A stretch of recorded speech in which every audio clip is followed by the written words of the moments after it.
A lot of people were very resilient. There was a lot of barriers and a lot of obstacles that we had to overcome, and working in a limited resource area, you really don't have the resources that you normally have access to, and people were very, very creative in terms of overcoming those barriers. I went into medical school knowing that I wanted to do something surgical, something procedural, and urology kind of checked those boxes for me. It was a beautiful surgical specialty that combined clinical with surgery as well. For the longest time, I actually didn't believe I could go into medicine, but it kind of all changed when I was in college. I took a gender studies class, and during that time we were analyzing access to healthcare and how a lot of people didn't have good access, especially people that needed obstetric and gynecologic care.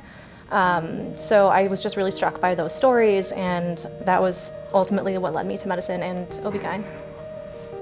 We worked with the International Organization for Women in Development. We traveled to Rwanda for 2 weeks and provided fistula care and also prolapse care to patients in the country. So that was providing operations and also holding clinic. We were able to work with a really diverse team of surgeons, nurses, anesthesiologists, in addition to Rwandan medical students and Rwandan physicians. So obstetric fistulas are often a birth injury where a woman goes into prolonged labor. The baby's not coming out. Either they have the pelvis is too small, a lot of these women are very young, or for whatever reason the baby's too big and it gets stuck, and it can lead to tissue necrosis because the skull of the baby and the mother's pelvis kind of stay compressed and compress the tissue between it, leads to tissue necrosis and leads to fistula formation. These women have no control, they're constantly leaking day and night, they tend to have a really bad odor, they get ostracized from their communities. The point of this organization is to try to help these women get their lives back and get their dignity back.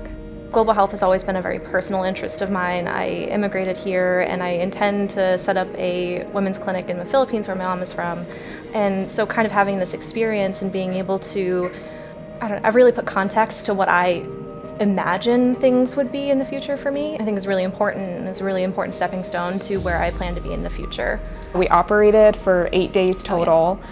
We saw 112 patients in those 2 weeks and had 48 operations. And so we were able to help a lot of women, and a lot of them were very grateful for the opportunity to be seen, to be heard in their community. There was actually one woman who had gone 40 years without telling anyone that she had a fistula, and we were able to see her and treat her, and hopefully that her life going forward will be a lot better.